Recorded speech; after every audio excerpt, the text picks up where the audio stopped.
Hey everyone, it's me, Lauren Alvin with Add a Pup Dog and Puppy Training. Training Tip Tuesdays. I've got Miss Nina on my lap.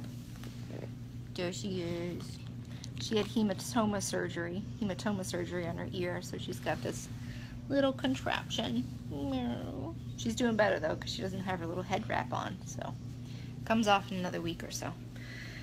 Anyway, totally unrelated. My training tip is this. It's not a problem unless it's a problem for you. So I have a lot of people ask me, is it bad that my dog sleeps on the bed? Is it bad that I pet my dog when they come up to me? Is it bad that the dog rushes out the door before me? Is it bad that the dog walks in front of me on walks? Is it bad that my dog jumps on people? And my answer is always a question. Do you not want him on the bed? Does it bother you if he runs out the door first? Does it bother you if he jumps on people? Is it a problem that he's walking in front of you? If the answer is no, then no, it's not a problem. Dogs don't do things because they're little Hitlers. They're not trying to take over the world. They're not trying to be dominant over you. They do things because it works and it feels good and it gets them what they want. Dogs pull on walks because we walk really slowly and we don't sniff stuff, and it works to get where they want to go faster. Dogs go out the door before you because why wouldn't they? They have no idea that we have fragile little human egos that can't handle a dog walking in front of us. It's never occurred to them. They don't know that we've made up all of these bizarre things about their behavior that have no basis in reality. Dogs jump on the bed because it feels good. Dogs want to get on the couch because it feels good.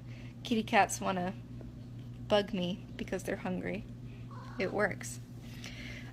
So if it's not a problem for you that the dog's on the bed, then no, it's not a problem. If it's not a problem for you if your 5-pound dog jumps on people, then no, it's not a problem. If it is a problem, if you want to change it, then you change it. And you do that by preventing them from being able to practice the behaviors you don't want them to practice, so you set the stage to make sure they don't make those decisions again. So if the dog jumps on people, you put him behind a gate when people come in. You put him on leash when people come in. Hi. This is supposed to be a dog training video, you know. Every time they get to practice a behavior, they're that much more likely to do it again in the future. So you prevent them from practicing it. You prevent them from getting paid for it. Man, I'm so popular today. Prevent them from getting paid for it. If they practice it and it works, they are definitely going to do it again in the future. And then you pay them for what you want. So you set up practice sessions and you say, doing this other thing is way more effective and way more fun. That's how you adjust that. One caveat to this. There are some things that might not bother you, but which should be addressed anyway. It might not bother you if your dog runs around the neighborhood because he's friendly. It bothers other people. One, it's most likely illegal. In all of Washington County, Maryland, if you are not on your own private property or someone else's private property with permission, it is illegal for your dog to be off leash. It doesn't matter how special you think you are. It doesn't matter if you have a verbal leash or an invisible leash. They need to be on leash. There are dogs who don't want other random dogs running up to them. There are kitty cats, like the one I had to rescue a couple days ago, who get ambushed and attacked by loose dogs because loose dogs are running around having fun and they see this critter and they attack it. And then I have to stay up till midnight waiting for animal control. It's a lot of fun. Another one. Let's say you have a little tiny dog and your little tiny dog loses its mind when it sees other dogs on walks, or it's bitten 6 people. It doesn't bug you because they're 5 pounds and you can just keep walking, or, you know, it amounts to a paper cut, but it bugs the dog. Dogs don't bite for fun.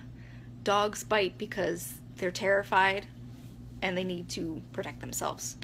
And if your dog is being put repeatedly in situations where they're having panic attacks or feeling the need to protect themselves, that's not a happy dog. That's a panic, terrified dog, and you need to address that.